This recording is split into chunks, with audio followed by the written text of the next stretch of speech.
Welcome to the channel, everybody. We have a 4213 custom tactics video, but it is not your run-of-the-mill custom tactics video.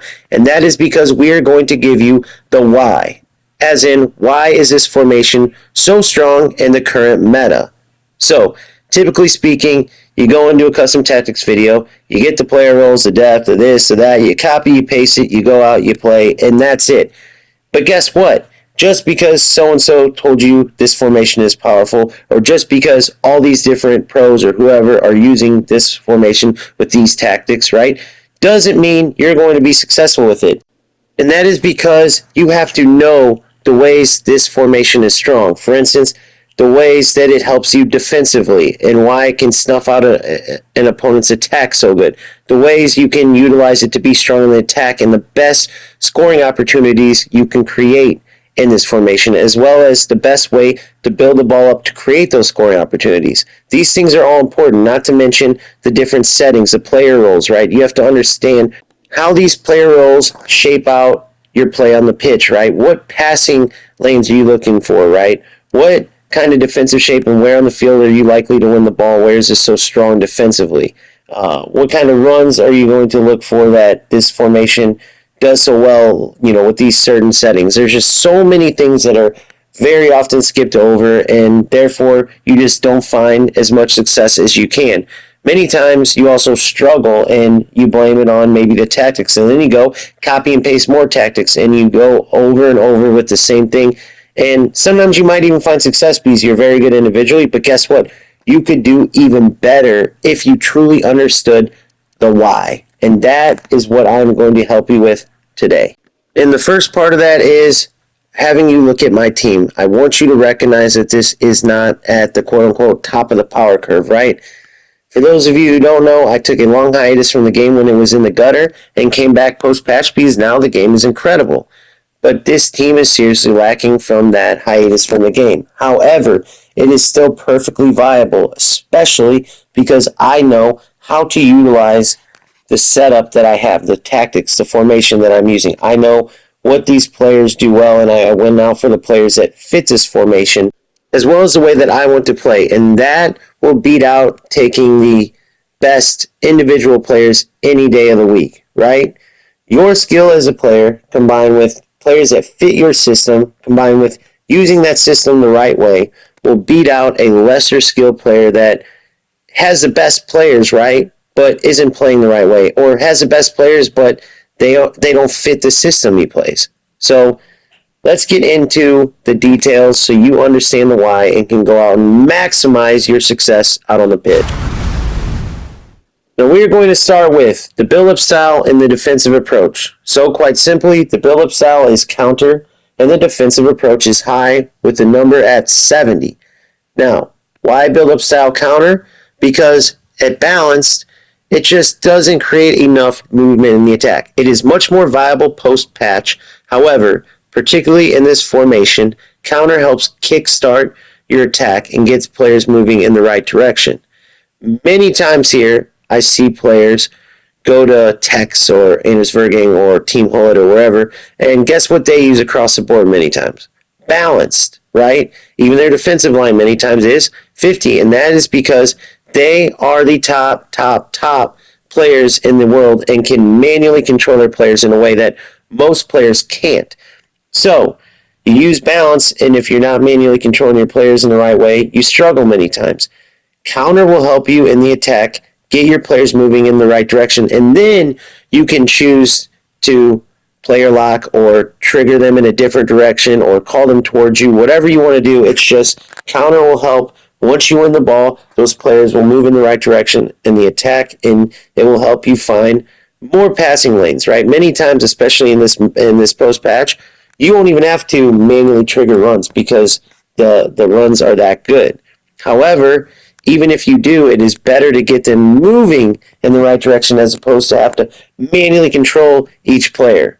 And moving on to the depth at 70, many players are going to be scratching their heads about this because defending is much harder. So many people think without the catch-up mechanic and with how hard defense is, I want to be further back, closer to my goal, so I can set my defense and try to defend and keep players from scoring. However, I noticed when I had it on 50 depth, it actually was inviting players into a dangerous zone before I could really put pressure on them. Once I moved it to 70 depth, I noticed that players were getting much less chances towards my goal because I was winning the ball further up the pitch. The one thing about this post patch, there is a lot of pressure, which makes you have to move the ball quickly in the offense, but it also means that on defense, when you put pressure on your opponent, you're much more likely to win the ball. And 70 depth increases that likelihood because you're further out the pitch. They don't have as much time to think and to find an open pass, and many times they cough it back up to you, or they try to dribble and you steal the ball from them. So you will actually give up less chances and actually have to defend less in the dangerous areas of the pitch, which is near your goal, when you push that line higher. Now, if you catch yourself constantly getting beat with through balls or whatnot, you can always move that back. But I strongly suggest you try 70. It worked great for me, and I am very confident it will work great for you, especially if you defend in the right way in this formation. Now for player roles, starting with the wingers, who are very important in the 4-2-1-3 because they will be working essentially as strikers, right?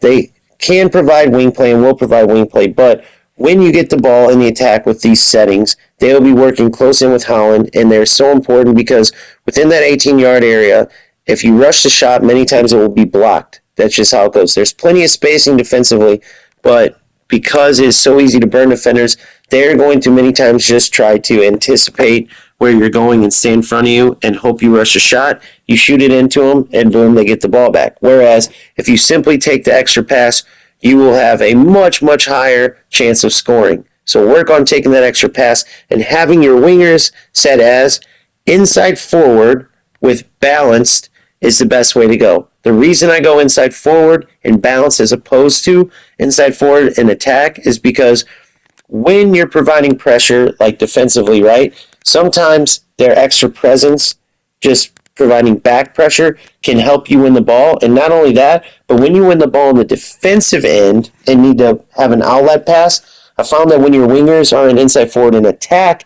they're a little too high, and many times the wingbacks will step in front of them, right, and you'll lose the ball right back after you won it. When they're on inside forward and bounce, they're more likely to be in an area to be an outlet pass, right? And it's easier for them to come to the ball, receive it, and you still can turn and create a dangerous attack with them. Just keeping them on inside forward and bounce as opposed to inside forward and attack. Now, for your striker, this largely depends on who you have because both poacher and advanced forward work, but you obviously want to go with the one that has the plus or the plus plus for any striker that you're using. I like them both. I've tried them both. It largely depends on the striker. If the striker doesn't have one or the other, the choice is easy. Let's say your striker has both poacher and advanced forward. Just try them both. See which one you like better, right? For Haaland, he has poacher plus plus, but he also has advanced forward plus. I've tried both. I just always go back to the poacher plus plus. I think that's where he does its best. If another striker has advanced forward plus, or let's say you have Haaland and you just like him better with your play style and advanced forward plus, go ahead and use it. That position in particular, yes, it's important, but both poacher and advanced forward are viable options. Now, the main setting I want to talk to you with the striker about is actually where I have the support setting. You don't have to have that. But what the support setting does and why I think it can be a huge help for you in this formation, in any formation, really, is because, like I said, there's a lot of pressure in this game. And so once you get the ball, you have to be quick with your decisions. There's also something called tacklebacks right now, where as soon as a player loses the ball, he's liable to maybe win it right back, right? And it can be super annoying, and you can give up many goals that you feel are undeserving that way because you stripped the ball from the player. And there's a lot of players out there that won't even try to beat a defender. They'll run right into him, knowing that there's a good chance they can win the ball right back and be in a better spot. With that being said, let's say the defender does win the ball. You don't win it right back with a tackle back, but you are in the vicinity where you could still provide pressure and possibly win the ball or just force your opponent to maybe make a bad decision. That's what support does. It means that once the ball is lost, your striker will then start providing pressure and trying to help win the ball back.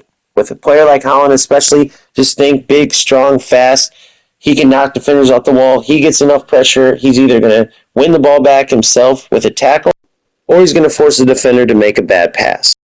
Now, your cam is actually under shadow striker and attack, and this is because he is more like a second striker, right? Think 4-4-1-1 in the way that works, which is super important in this formation because, for one, he does have a bit of a cam presence where he can get the ball from the back four of the CDMs and help distribute it to the front three or play off of them 1-2s and things like that, right? But why I love this setting the most for your cam in the 4-2-1-3 is because he will make those darting runs and past your striker, and many times go undetected since he's coming from deeper in the field, which can put him through on goal, or at the very least, gain your opponent's attention, right? Gravitate players towards him, which will leave another one of your attackers open.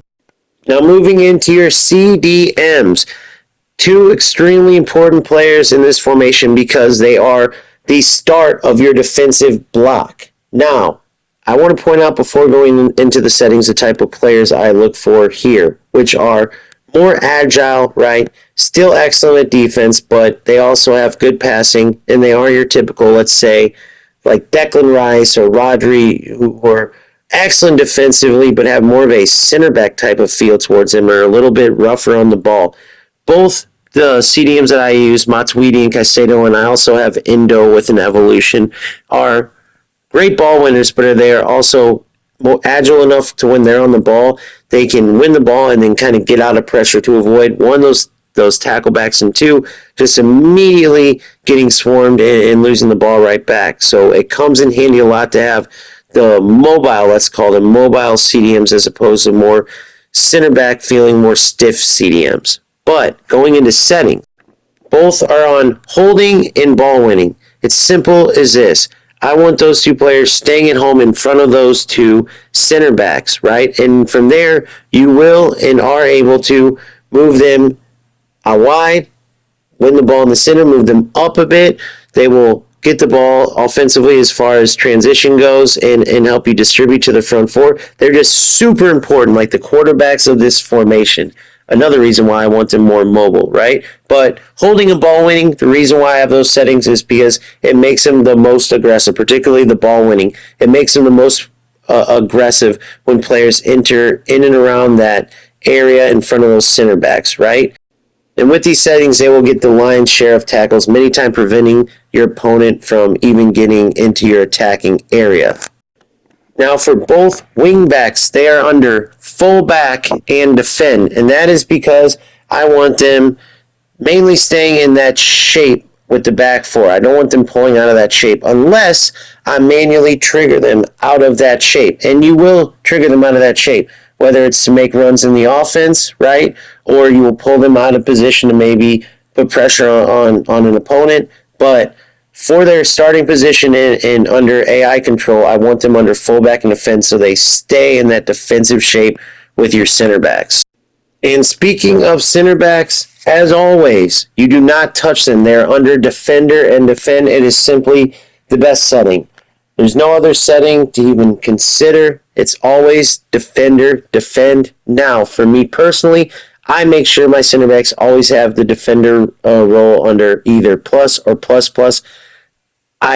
Every once in a while, if a defender is very good, I like them, will go and put them under defender, defend, even if they don't have the plus or the plus plus. But that's very rare. For the most part, I stay away from any defenders without it. It is simply the best setting, and the player role plus and plus plus is just too important for me. Like I said, it's very, very, very rare. So for a rule of thumb, I would just say avoid any defender that doesn't have the defender plus or plus plus role. Now, your goalkeeper is very important as well. You must have your keeper on sweeper keeper with the build-up as a focus, because in this meta, there's going to be a lot of times where your goalie saves you from potential goals after an attacker gets in. It's just very hard to defend. There's no catch-up mechanism anymore, so attackers will get in behind your defense. They won't be able to catch up. However, if the goalie gets off his line quick enough, he will prevent goals. So, you can obviously manually pull them out, which you're going to need to work on. You're going to have to get good at. It will save you a lot of goals. But having a keeper with that sweeper, keeper, and build-up role will just make them more likely to come off their line and get them pushed up further off the line just to start with anyways. On a side note, having a keeper with speed is more important than ever. It can actually truly help you to have a fast goalkeeper that can quickly get out to a striker and prevent him or her from burying the ball. Simple as that. So there you have it. Make sure you look at the players you have, look at the way you're playing, and suit it towards how this formation is most effective, right? Suit your play style towards how these settings help the players be most effective.